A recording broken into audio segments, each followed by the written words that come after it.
தமிழ் புத்தாண்டு அன்னைக்கு சிவபெருமான வழிபடணும்னா, என்ன மாதிரியான நெய்வேத்தியங்கள் அவருக்கு வைக்கணும்? வழிபாட்டுக்கு ஏதாவது டைமிங் இருக்கா?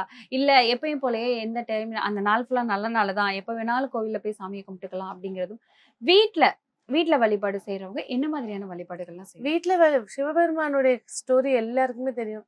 மாமனார் பால் குடுக்கல அப்படின்ற ஒரு காரணத்துக்காக ஹோமத்தையே சசிதேவி வந்து இறந்து போனாங்க. அவருக்கு முக்கியமானது பால் தான். அவர் அபிஷேக பிரியர். இன்னமும் வந்து இப்பதான் உத்தரகோச மங்கையில மங்கையர். கும்பாபிஷேகம் முடிஞ்சு மண்டல பூஜைகள் போயிட்டு இருக்கு. இந்த மண்டல பூஜையில விசேஷம் என்னன்னா, எந்த கோவிலும் இல்லாத 32 வகை அபிஷேகம் அங்க நடத்துவாங்க. சிறப்பு. அத பாக்குறதே கோடி. அபிஷேக பிரியர் அப்படின்னா சிவபெருமான், அலங்கார பிரியர் அப்படின்னா விஷ்ணு பகவான். இவ்வளவுதான் வித்தியாசம். அப்ப அவரோட அபிஷேகத்தை கண்ணால பாக்குறது சிறப்பா இருக்கும். சிலர் வீட்டுல வந்து லிங்கம் இருக்கு அப்படின்னா அன்னைக்கு ஒரு பால் அபிஷேகம் பண்ணி ஒரு குங்கம் வைங்க. இல்ல எங்களால முடியும்னா ஒரு கிண்ணத்துல பாலை வைங்க. நாட்டு சக்கரை போட்டு பாலை வச்சுட்டு சக்கரை பொங்கல் நைவேத்தியம் வச்சு கும்பிடுங்க.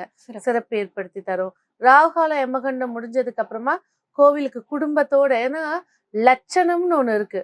குடும்ப லட்சணம் அழகா எந்த பிரச்சனையும் இல்லாம ஸ்மூத்தா கிளம்பி கோவிலுக்கு போயிட்டு ஒரு அர்ச்சனை பண்ணி சிவபெருமான மனசார ஏன்னா இப்ப உள்ள ட்ரெண்டுக்கு வந்து பாத்தீங்கன்னா அர்ச்சனைன்றதே கம்மியாயிடுச்சு. வாங்குறது இந்த சாமி பேருக்கு படி. நம்ம எந்த தெய்வத்து கோயிலுக்கு போறோமோ அந்த கோவில்ல இறைவனுக்கிட்ட நம்மளோட கோத்திரம் சொல்லி குடும்ப நபர்கள் பேர் சொல்லி அர்ச்சனை பண்றது ரொம்ப கம்மியாயிடுச்சு. இப்ப அம்மா போறாங்கன்னா பையன் பேர்ல பண்ணிட்டு வந்துடுறாங்க. அம்மா பேர் சேர்க்கறது இல்லை. ஸோ யார் போனாலும் அந்த அந்த அர்ச்சனை பையே பிளாஸ்டிக்ல வாங்கிட்டு போறாங்க. அப்பெல்லாம் வந்து கூடை அந்த கூடை வச்சுட்டு இதுக்கு கீழே இறக்க மாட்டாங்க. இதுக்கு கீழே இறக்கிட்டாலே தோஷம் தான் அது. அந்த கனி கெட்டு போச்சுன்னு அர்த்தம். ஆமா. இதுக்கு அப்பெல்லாம் வந்து பாத்தீங்கன்னா பொண்ணுங்க அம்மாங்கெல்லாம் இப்படிதான் தூக்கிட்டு போவாங்க. இப்படி தூக்கவே மாட்டாங்க. அதெல்லாம் சாஸ்திரமெல்லாம் இப்ப மாறி போயிடுச்சு.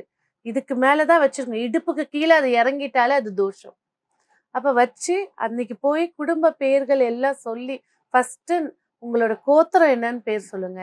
அடுத்து குடும்ப தலைவன் பேரு, நட்சத்திரம், ராசி, அப்படியே வீட்டுல உள்ளவங்க எல்லாம் கடைசி கடைக்குட்டி வரைக்கும் சொல்லி தொட்டு கும்பிட்டு அதை அர்ச்சனை பண்ணி வாங்கிட்டு வந்து அந்த தேங்காயில ஏதாவது பால் எடுத்தோ இல்லை இனிப்பு செஞ்சோ ஈவினிங் சாப்பிட்றது ரொம்ப சிறப்பு. அதாவது நாளுடைய வருடத்துடைய தொடக்கம், தமிழர்களுடைய வருடத்துடைய தொடக்கம். அப்ப தொடக்கத்தை எப்படி சுபமா ஆரம்பிக்கிறீங்களோ அந்த வருடம் அப்படிதான் அமையும்.